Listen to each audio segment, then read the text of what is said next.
This is collection THX1138. I'd like to share with you my original 1970s Mattel Heroes in Action. It includes the action figures, which are mainly military, with a couple SWAT team figures.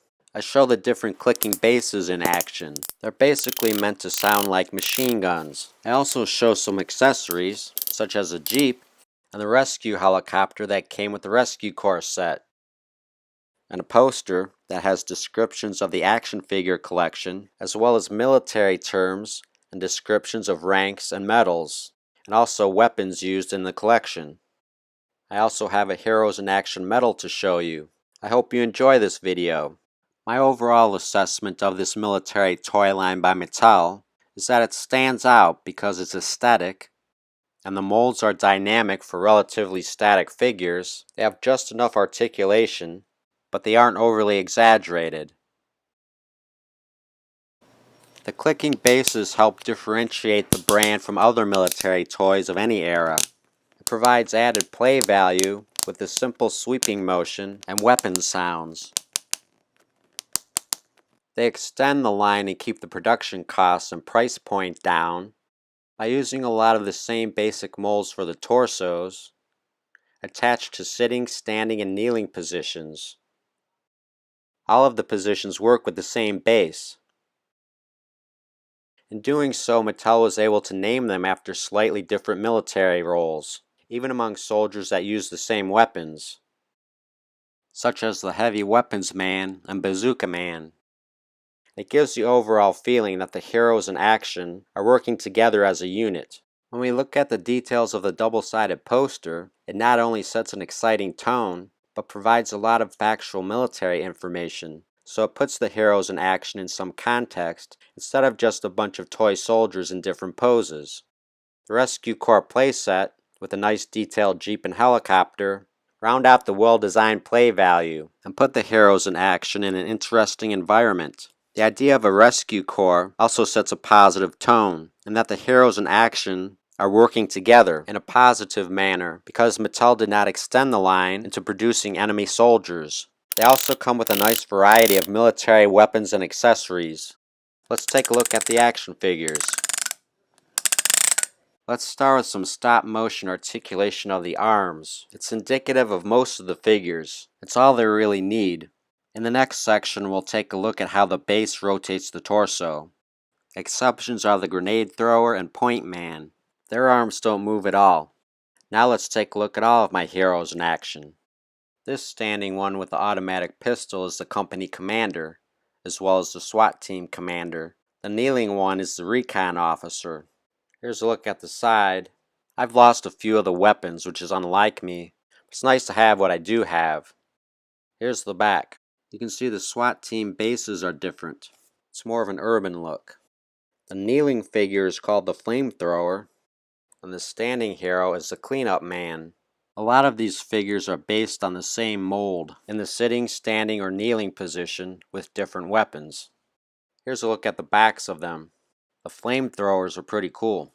You'll notice the flesh-colored piece on the back of his helmet. That's where the plastic head attaches to the plastic helmet. And here's a side view. It's one of the cooler pieces in the collection. The standing ones with the M3 light machine guns are Rangers. The sitting one is an infantryman. You can see some of them have the same mold features, but the skin is molded in black plastic. It kept the cost of production reasonable for the price point. It's a decent compromise. It's more representative of the makeup of the military, especially since they're not little green army men molded in just one color. It adds some variety to the collection. These use an M60 submachine gun. The kneeling one is the marksman, and the standing one is the rifleman. I also have a sitting one not shown called the sharpshooter. The blue one is another SWAT team member. Once again, they use the same mold, but a different color plastic. I couldn't find the grenades, but the kneeling one is the grenade thrower, and the standing one is the point man. Accessories like grenades and walkie-talkies had a handle, sort of like a coffee mug, that the hands fit through to hold them in place. The kneeling one here is the Bazooka Man, and the standing one is the Heavy Weapons Man. They gave them different names to extend the line, but at the same time the names make sense. Here's the rest of my collection. Some of the weapons are broken, otherwise the sitting and standing positions are interchangeable with most of the weapons. Of course, the sitting ones are meant to be used with the Jeep and helicopter I'll show in a minute. Now let me give you a better look at the clicking bases. The bases are all the same mold. It's a nice tan color. It's a very simple clicking mechanism, but it's very solid. The post fits into the bottom of the figure, and it rotates the torso side to side. When you have it on a table, it deadens the sound.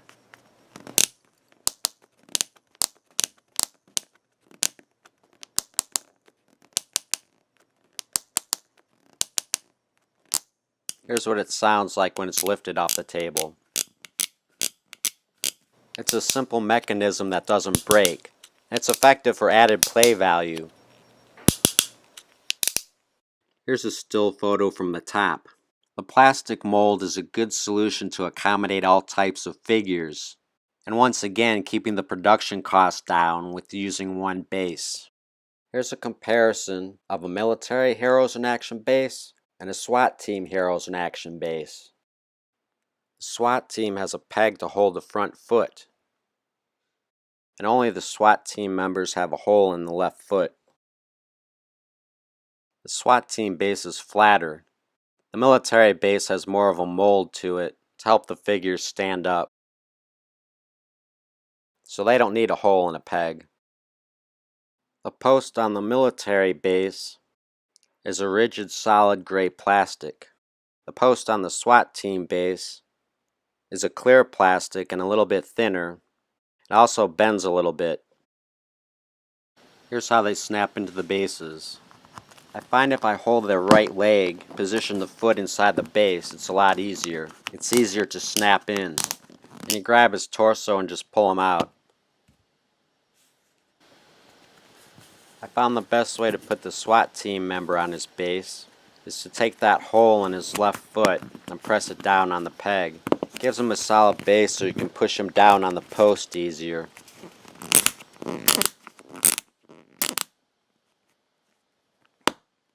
Here's what the bottom of the bases look like with the clickers, the copyright and manufacturing information, and part numbers.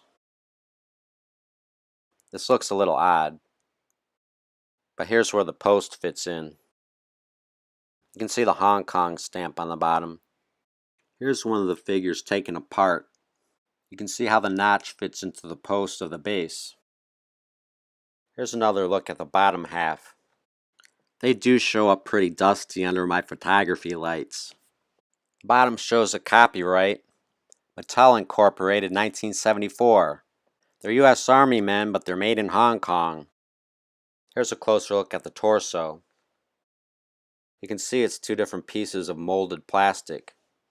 Pretty solid, and it doesn't look like they come apart easily. He must be a hero in action who jumped on a grenade, saving his entire hero in action squad. Here's my Mortar Squad with clicking base. I couldn't find all the pieces, but it's still pretty cool.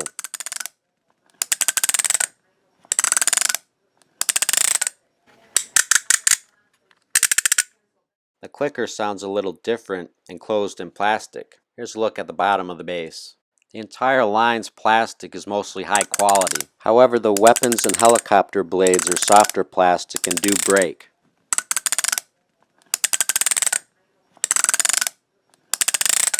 Here's some close-up still photos that I took with a camcorder. Those mortar shells are pretty cool. They have ammunition and a box of grenades molded into the base. Overall, a pretty nice piece. That nub would have been part of the production process. It's not something that holds any figures or accessories. Here's a description from the back of the poster that I'll show after a while. It gives descriptions of all of these action figures. And in the case of the Mortar Squad, it tells you what comes with the set. Now when both pieces are on the mortar, it says a heavy mortar recoils, and it does jump a little bit the way the base is made. Now let's take a look at the Jeep and its clicker. This one is a little difficult to move because of the trailer hitch. and the plastic lever is flexible. The spare tire is removable.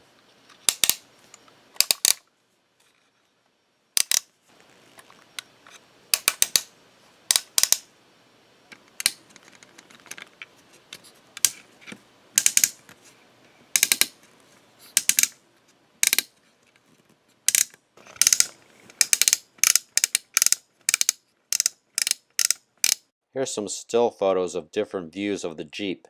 The driver looks like he's texting. They had walkie-talkies that fit into their hand that I couldn't find.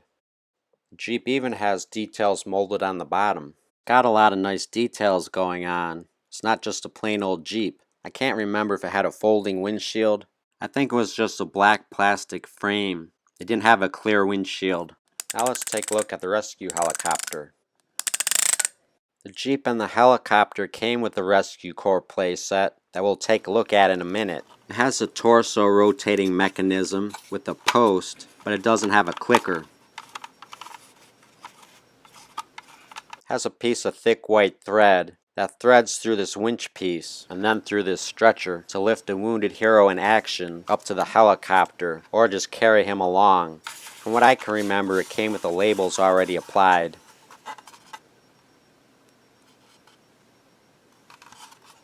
Doing this quickly, I couldn't get the pilot to sit on that little nub, but he sits in place just fine. Now you'll notice some pieces broke off, like the helicopter blades and the rotor blades. That was made out of softer plastic. Normally my toys don't break, but for some reason these did. The labels stayed on pretty well, and this is a nice piece to own. Now let's take a look at the Rescue Corps playset. It did come with the Jeep, the helicopter, and the hauler for the helicopter, and also 4 action figures with fabric safety vests and the searchlight he's holding in his hand. I think it also came with a walkie-talkie accessory. Now the rescue scene itself is foldable corrugated cardboard. We'll take a closer look at both sides in a minute. The one thing I know I have, but it's lost somewhere right now, had a foldable roof for the headquarters. Fits together pretty well and held up pretty good after all these years. It helps that it folds a little bit for storage. Here's a little bit more of a camera pan. I'm going to show you what the poster said about it in a second. A closer look at the cardboard diorama. Here's a closer view of the searchlight and the back of the orange safety vest. We'll take a look at the entire poster, but this is what it shows and says about the Rescue Corps playset. Heroes in action on a rescue mission. Stand by to airlift a stranded pilot off of a mountain. Includes 4 heroes and action figures. 2 in the Jeep and 2 on bases. And the ones in the Jeep could be used in the helicopter. They call it a mountain diorama and 36 inches of rescue line. This is the set you've seen on TV. I never did see the commercial, but somebody probably has it online. It would be cool to see. Here's a lot of my collection grouped in front of the diorama. I'll pan and zoom the camera around for a little bit.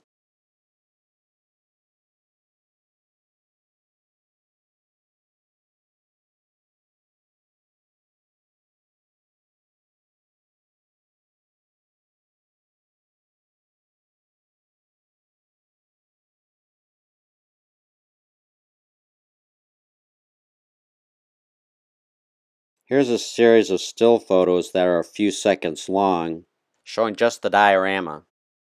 I like the colors in it. It's a pretty nice scene for being a piece of cardboard. And sandwiched between corrugated cardboard seems to be sturdier than something made out of chipboard or like poster board. I pull it apart a little bit so you can see the tab. It holds it together pretty well. It does look like I had pieces of tape to hold it together, but I don't think it really needed it. The illustrated cardboard works fine without the added cost of a molded plastic playset. You can see the command post and the crashed airplane. Here's a closer look at it.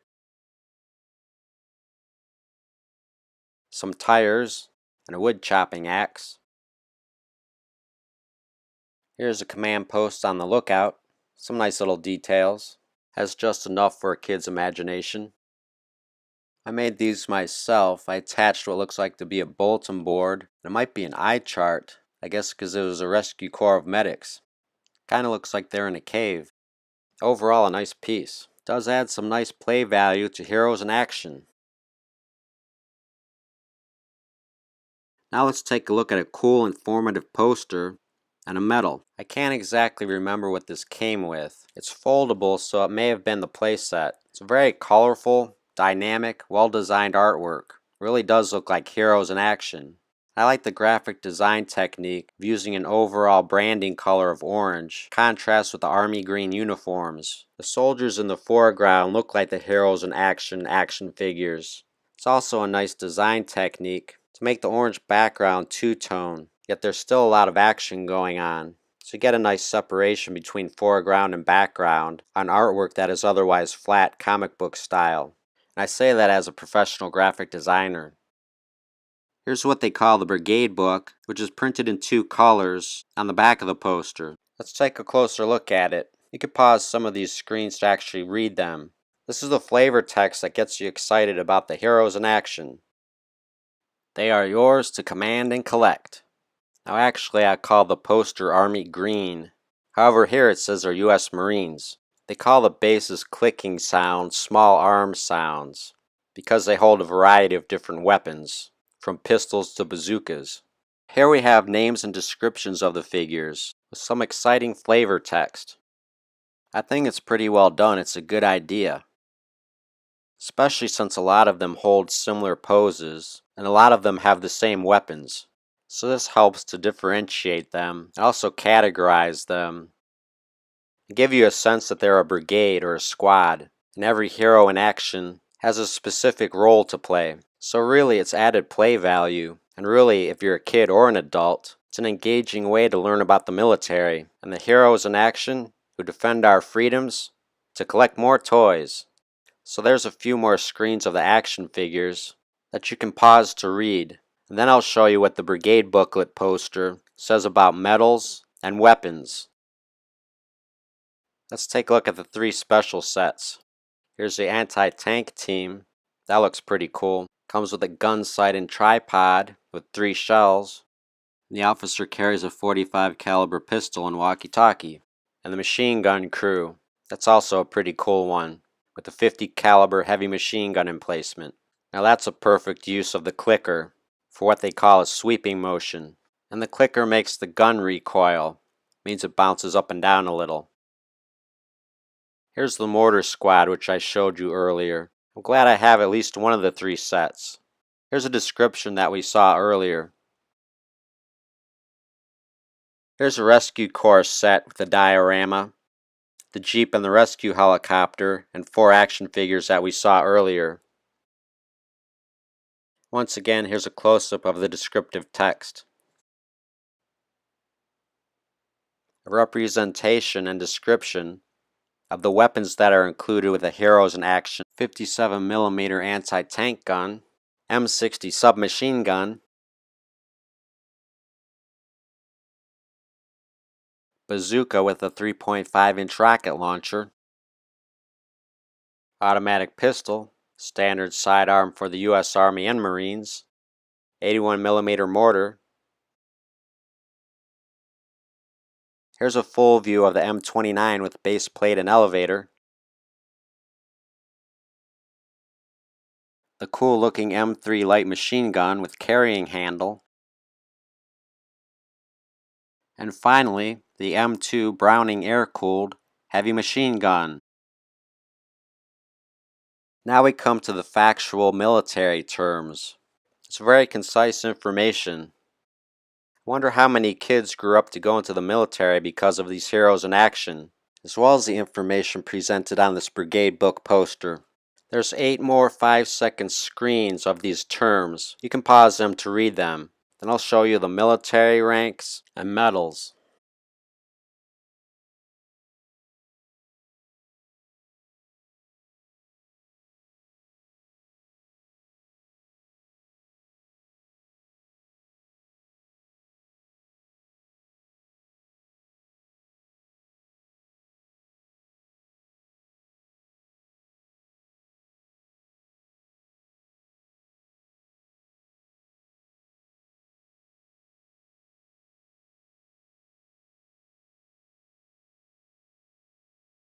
Here's a section on sample U.S. military ranks. There are 6 5-second screens. Once again, you can pause the video to read them.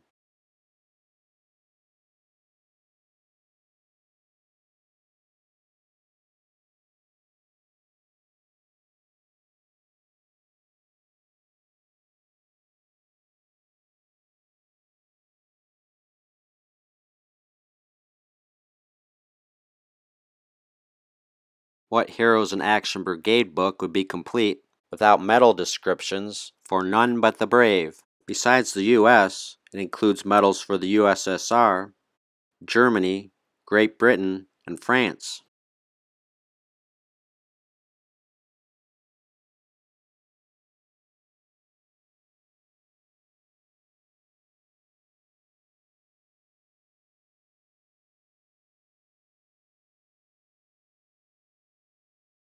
Finally, on the back of the poster, copyright MATTEL Incorporated 1975, printed in USA. To wrap things up, here's a very nice Heroes in Action medal. I like that lightning bolt. I honestly can't remember what this came with, but it's pretty cool to have. Copyright MATTEL Incorporated 1975.